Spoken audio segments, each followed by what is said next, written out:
Hello friends, welcome to my channel way to study. दोस्तों, हमने पिछले वीडियो में पूर्व पाषाण काल के क्वेश्चन किए थे। आज के इस वीडियो में हम वैदिक काल के क्वेश्चन यहाँ पे देखेंगे, जीके जीएस। तो यहाँ पे सबसे पहले बता दें कि ये जो क्वेश्चन है हर एक एग्जाम में पूछा गया क्वेश्चन है। तो चलिए पहला क्वेश्चन से स्टार्ट करते हैं। तो यहाँ देखिए, पहला जो क्वेश्चन है कि वैदिक आर्यों का प्रमुख भोजन था। इसका आंसर हो जाएगा ऑप्शन नंबर बी हो जाएगा, दूध और उसके उत्पाद। अगला क्वेश्चन है कि निम्न में से कौन सा अन्न मनुष्य द्वारा सबसे पहले प्रयोग होने वालों में से था। ऑप्शन नंबर ए हो जाएगा जौ। अगला क्वेश्चन है कि वैदिक लोगों द्वारा किन धातु का प्रयोग सबसे पहले किया गया था। इसका आंसर हो जाएगा ऑप्शन नंबर डी, तांबा। तांबा जो था वैदिक लोगों द्वारा सबसे पहले प्रयोग किया गया था। यहाँ पे चौथा क्वेश्चन है कि वेद शब्द का अर्थ है।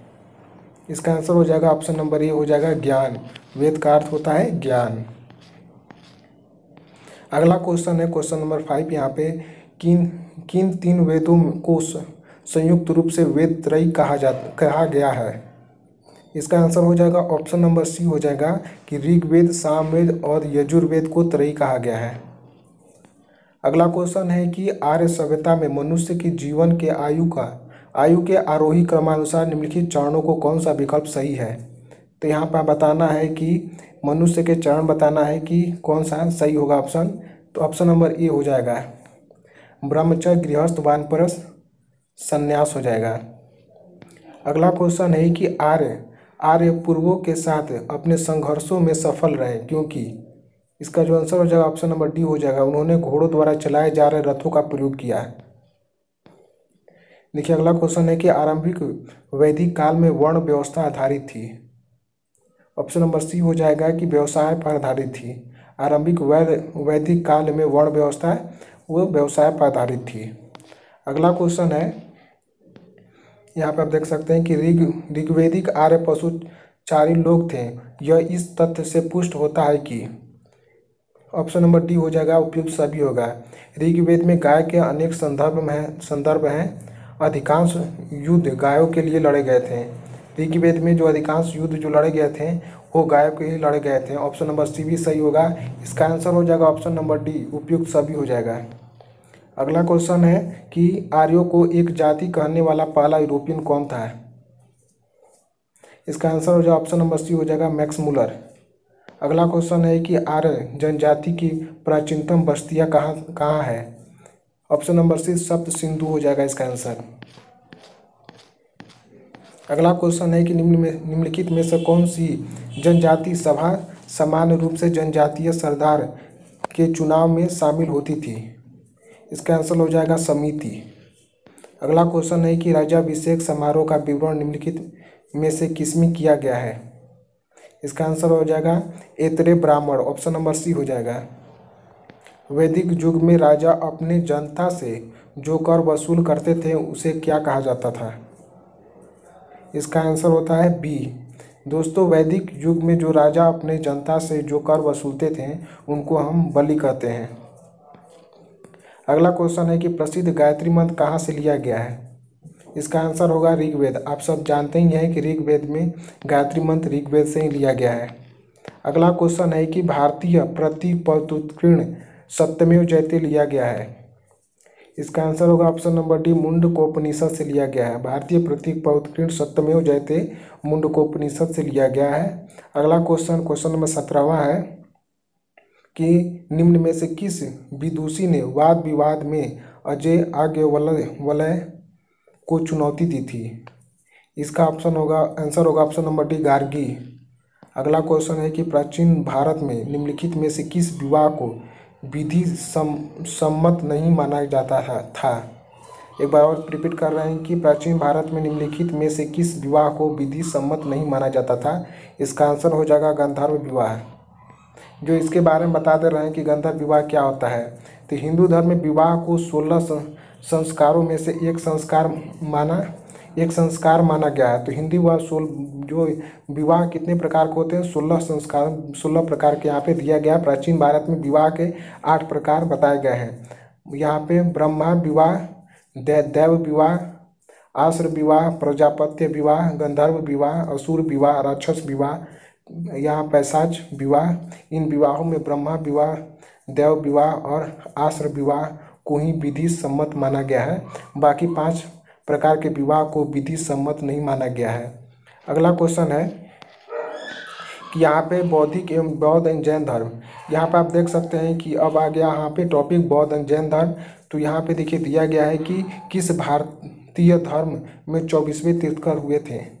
जैन धर्म में किस भारतीय धर्म में 24वें तीर्थंकर हुए थे, इसका आंसर होगा जैन धर्म में। अगला क्वेश्चन है कि बुद्ध के उपनिषद किस भाषा में है। तो ये बहुत क्वेश्चन बार बार पूछा गया है हर एक एग्जाम में, जो इसका आंसर होगा पाली भाषा में। गौतम बुद्ध की मृत्यु के तत्काल बाद किस बौद्ध परिषद को आयोजित किया गया था।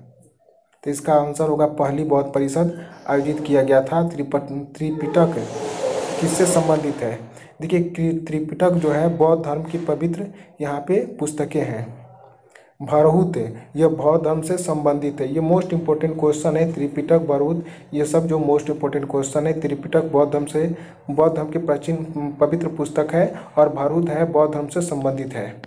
अगला क्वेश्चन है यहाँ पे कि जैन तत्व ज्ञान सिखाने के लिए संपूर्ण दक्षिणी एशिया की यात्रा करने की थी महावीर ने। जैन धर्म का वास्तविक संस्थापक किसे माना जाता है। तो इसका आंसर होगा महावीर स्वामी को। यहाँ पे देखा अड़ुत शब्द किस धर्म से जुड़ा है। तो ये आंसर हो जाएगा जैन धर्म से। जैन साहित्य को आगम भी कहा जाता है। इसका आंसर आगम हो जाएगा, आगम भी कहा जाता है। स्यादवाद किस धर्म का मूल आधार था। तो इसका आंसर होगा जैन धर्म का। बुद्ध का जन्म लुम्बिनी में हुआ था। इसका आंसर हो जाएगा लुम्बिनी। धामेक स्तूप किस स्थान पर स्थित है। जो धामेक स्तूप है ये सारनाथ में स्थित है, बनारस में। जैन तीर्थंकर पार्श्वनाथ द्वारा प्रतिपादित 4 महाव्रतों में महावीर स्वामी ने 5वां व्रत के रूप में क्या जोड़ा था।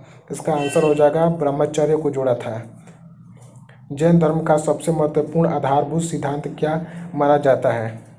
तो यहाँ पे इसका आंसर हो जाएगा अहिंसा। किस प्रदेश में सांची का महान स्तूप स्थित है। ये इसका आंसर हो जाएगा मध्य प्रदेश। वर्धमान महावीर ने कौन सी भाषा में अपनी शिक्षा दी थी। इसका आंसर हो जाएगा प्राकृतिक भाषा में। अजंता की चित्रकारी जातक की कहानियों का दर्शाता है। इसका आंसर जातक हो जाएगा। अजंता की जो चित्रकारी है वो जातक की कहानियों को दर्शाता है। भगवान बुद्ध द्वारा गृह त्याग की घटना को क्या कहा जाता है। तो इसका आंसर हो जाएगा महापरिनिष्क्रमण कहा जाता है। महावीर का मूल नाम था, तो इनका जो नाम था महावीर का मूल नाम वो वर्धमान था। बौद्ध धर्म किस भाषा में लिखी गई है। तो इसका आंसर हो जाएगा पाली भाषा में लिखी गई है। प्रथम जैन महासभा का आयोजन कहाँ हुआ था। तो इसका आंसर होगा पाटलिपुत्र में। धम्म जो है संस्कृत शब्द धम्म का रूप है। ये धम्म पाली शब्द का रूप है। किस स्थान पर गौतम बुद्ध की मृत्यु हुई थी। इसका आंसर हो जाएगा कुशीनगर। महायान पाठ किससे संबंधित है। यह बौद्ध धर्म से संबंधित है। हिनयान स्कूल का सबसे महत्वपूर्ण काम कौन सा है। महावस्तु। इसका आंसर हो जाएगा महावस्तु। हिनयान स्कूल का सबसे महत्वपूर्ण काम कौन सा है, तो महावस्तु। तीर्थंकर शब्द किस धर्म से संबंधित है। तो इसका आंसर जैन धर्म से। तीर्थंकर जैन धर्म से संबंधित है। गौतम बुद्ध का वास्तविक नाम क्या था। गौतम बुद्ध का वास्तविक नाम जो था सिद्धार्थ था। अब यहाँ पे कैवल्य कौन से धर्म से संबंधित है। इसका आंसर हो जाएगा जैन धर्म।